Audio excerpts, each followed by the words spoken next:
नमस्कार, स्वागत है आप सभी का दूरदर्शन समाचार के एक सांकेतिक भाषा के इस खास बुलेटिन को लेकर हाजिर हूं मैं कृतिका और मेरे साथ हैं मेरे सहयोगी शरद मुदगल जो खबरों को सांकेतिक भाषा में आप तक पहुंचाएंगे। तो चलिए शुरुआत करते हैं इस खास बुलेटिन की और सबसे पहले देखते हैं सुबह की हेडलाइंस। इसरो आज शाम श्री हरिकोटा से इनसेट-3 डीएस का प्रक्षेपण करेगा। मौसम और आपदा संबंधी चेतावनी का सटीक पूर्वानुमान लगाने में मिलेगी मदद।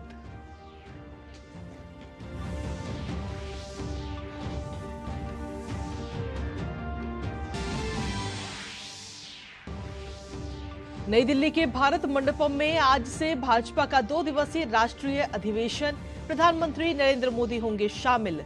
लोकसभा चुनाव में 400 पार सीटें पाने के लक्ष्य पर होगा मंथन। दिल्ली के मुख्यमंत्री अरविंद केजरीवाल की आज दिल्ली की एक अदालत में होनी है पेशी। प्रवर्तन निदेशालय के समन को बार बार नजरअंदाज करने से जुड़ा है मामला। संदेश खाली मामले में कलकत्ता हाईकोर्ट सोमवार को फिर करेगा सुनवाई। अनुसूचित जाति आयोग ने ममता सरकार को कटघरे में खड़ा किया। कहा, पश्चिम बंगाल में राष्ट्रपति शासन लागू होने जैसे हालात। पुलिस प्रशासन के रवैये पर भी उठाए सवाल।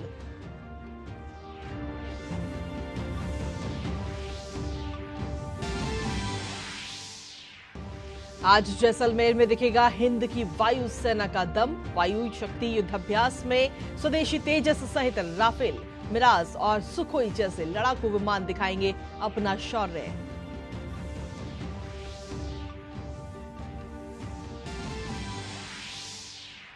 जेल में बंद रूस के विपक्षी नेता एलेक्सी नवलनी की रहस्यमय परिस्थितियों में हुई मौत। नवलनी को माना जाता था रूसी राष्ट्रपति पुतिन का धुर विरोधी।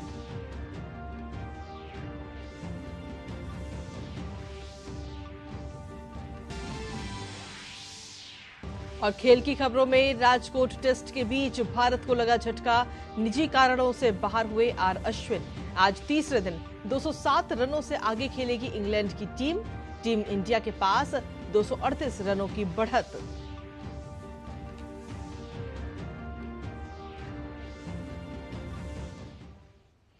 और हेडलाइंस के बाद चलिए अब खबरों में विस्तार से बात करेंगे। भारतीय अंतरिक्ष अनुसंधान संगठन आज शाम 5:30 बजे आंध्र प्रदेश में श्रीहरिकोटा के सतीश धवन अंतरिक्ष केंद्र से इनसेट-3DS को प्रक्षेपित करेगा। इस उपग्रह को प्रक्षेपण यान GSLV अंतरिक्ष में भूस्थैतिक कक्षा में भेजा जाएगा। इस GSLV मिशन का लक्ष्य इनसेट-3DS मौसम उपग्रह को जियोसिंक्रोनस ट्रांसफर ऑर्बिट में तैनात करना है। ये पृथ्वी की सतह की निगरानी करने और विभिन्न वर्णक्रमीय चैनलों में समुद्री अवलोकन के लिए सुसज्जित और मौसम संबंधित विश्लेषण के लिए महत्वपूर्ण है।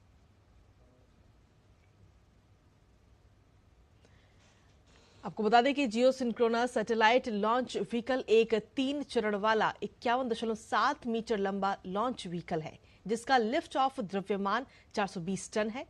पहले चरण में एक ठोस प्रणोदक मोटर शामिल है, जिसमें 139 टन प्रणोदक और 4 पृथ्वी भंडारण योग्य प्रणोदक चरण स्ट्रेप ऑन है, जिनमें से प्रत्येक में 40 टन तरल प्रणोदक होता है।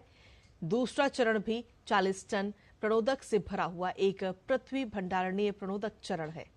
तीसरा चरण एक क्रायोजेनिक चरण है, जिसमें तरल ऑक्सीजन और तरल हाइड्रोजन की 15 टन प्रणोदक लोडिंग होती है।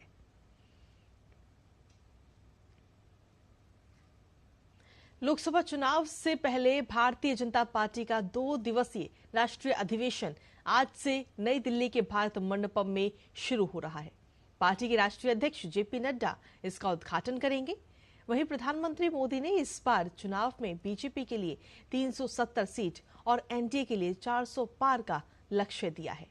उसी लक्ष्य को हासिल करने के लिए भारतीय जनता पार्टी इस अधिवेशन में अपने तमाम पदाधिकारियों के साथ मंथन करेगी। अगले 2 दिन तक यहां मोदी सरकार की उपलब्धियों और चुनाव के दौरान आने वाली चुनौतियों पर बातचीत होगी। खुद प्रधानमंत्री नरेंद्र मोदी इस बैठक में शामिल होंगे। इस अधिवेशन में 2 प्रस्ताव पारित किए जाएंगे।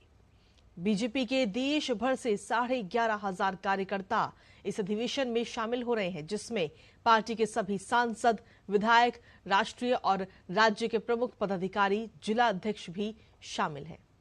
बैठक स्थल पर प्रधानमंत्री मोदी की अगुवाई में केंद्र सरकार की 10 साल की उपलब्धियों पर प्रदर्शनी भी लगाई गई है।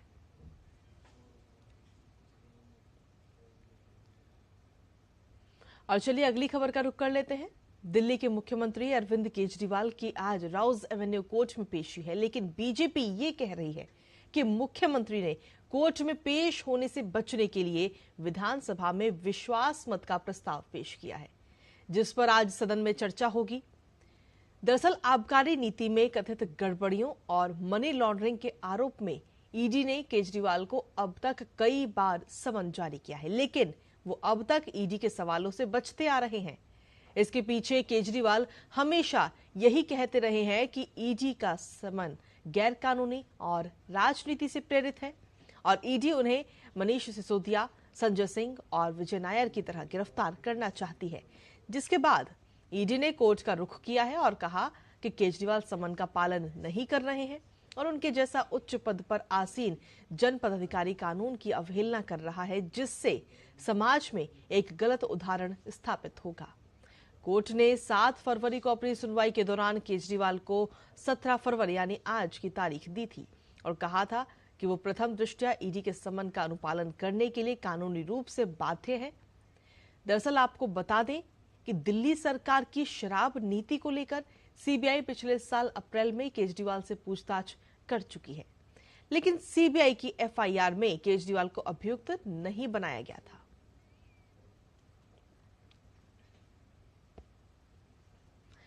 और चलिए अब बात करते हैं पश्चिम बंगाल की, जहां संदेश खाली में महिलाओं के साथ यौन शोषण के मामले पर सियासी माहौल बेहद गर्म है। कलकत्ता हाईकोर्ट संदेश खाली मामले पर सोमवार को फिर से सुनवाई करेगा।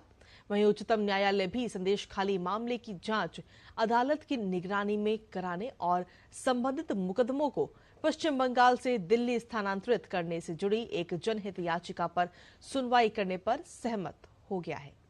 संदेश खाली क्षेत्र की कई महिलाओं ने तृणमूल कांग्रेस के स्थानीय नेता शाहजहां शेख और उनके समर्थकों पर जमीन हड़पने और उनका यौन उत्पीड़न करने का आरोप लगाया है। महिलाएं टीएमसी नेताओं के खिलाफ प्रदर्शन कर रही हैं और उनकी गिरफ्तारी की मांग कर रही हैं। वहीं टीएमसी नेता संदेश खाली के गांवों में घर घर जाकर उन महिलाओं की पहचान कर रहे हैं जिन्होंने यौन उत्पीड़न और जमीन हड़पने के खिलाफ आवाज उठाई थी। और चलिए अगली खबर का रुख कर लेते हैं। भारतीय वायुसेना आज जैसलमेर के पास पोखरण के एयर टू ग्राउंड रेंज में अभ्यास वायुशक्ति का आयोजन करने वाली है। हमेशा की तरह ही अभ्यास वायुशक्ति द्वारा भारतीय वायुसेना की दिन और रात में संचालित की जाने वाली आक्रामक एवं रक्षात्मक क्षमताओं का शानदार प्रदर्शन किया जाएगा। इस अभ्यास में भारतीय सेना के साथ संयुक्त अभियानों का संचालन होगा। इस साल अभ्यास में स्वदेशी लड़ाकू विमान तेजस, प्रचंड और ध्रुव सहित 121 विमान को शामिल किया जा रहा है। अभ्यास वायुशक्ति में भाग लेने वाले अन्य विमानों में Rafale, Mirage 2000, Sukhoi 30, MKI Jaguar, Hawk, C-130J, Chinook, Apache और MI-17 भी शामिल हैं। स्वदेशी रूप से निर्मित सतह से हवा में मार करने वाली हथियार प्रणालियों में आकाश और समर घुसपैठ करने वाले शत्रुओं के विमान को ट्रैक करने तथा उसे मार गिराने की अपनी क्षमता का प्रदर्शन करेंगे। बता दें कि वायु शक्ति अभ्यास का अंतिम संस्करण 16 फरवरी 2019 को आयोजित किया गया था।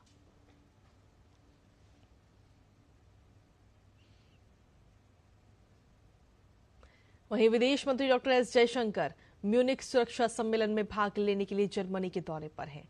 सम्मेलन से इतर डॉक्टर एस जयशंकर ने जर्मनी की विदेश मंत्री एनालेना बेयरबॉक से मुलाकात की। डॉक्टर एस जयशंकर ने सोशल मीडिया प्लेटफॉर्म एक्स पर जानकारी देते हुए कहा कि म्यूनिख सुरक्षा सम्मेलन 2024 के मौके पर विदेश मंत्री एनालेना बेयरबॉक से मिलकर अच्छा लगा। हमारे बीच वैश्विक चुनौतियों और आगे के रास्ते पर व्यापक बातचीत हुई। हमने अंतर सरकारी परामर्श की अगली बैठक की तैयारियों की भी समीक्षा की।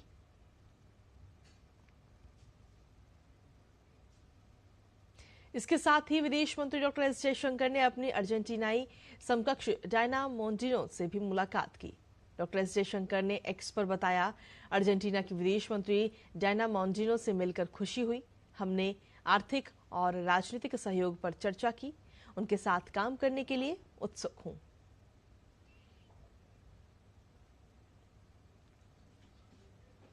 वहीं डॉक्टर एस जयशंकर ने कनाडा की विदेश मंत्री मेलानी जोली से भी मुलाकात की। डॉक्टर एस जयशंकर ने कहा कि हमारी बातचीत हमारे द्विपक्षीय संबंधों की वर्तमान स्थिति पर केंद्रित रही। ये मुलाकात वैश्विक स्थिति पर विचारों के आदान प्रदान के लिए भी उपयोगी रही। और अब बात करते हैं खेलों की। भारत और इंग्लैंड के बीच राजकोट में खेले जा रहे तीसरे टेस्ट में टीम इंडिया को झटका लगा है। भारतीय टीम के स्पिनर आर अश्विन निजी कारणों से इस मैच में अब हिस्सा नहीं ले पाएंगे।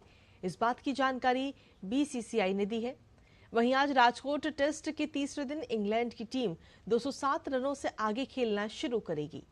दूसरे दिन का खेल खत्म होने तक इंग्लैंड ने अपनी पहली पारी में 2 विकेट के नुकसान पर 207 रन बना लिए थे।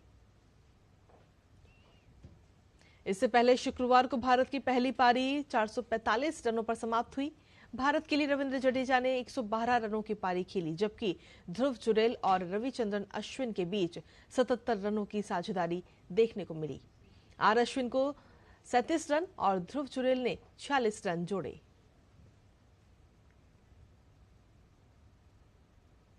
और इसी के साथ फिलहाल सांकेतिक भाषा के इस खास बुलेटिन में मुझे, मेरे सहयोगी शरद और हमारी पूरी टीम को दीजिए अनुमति। नमस्कार।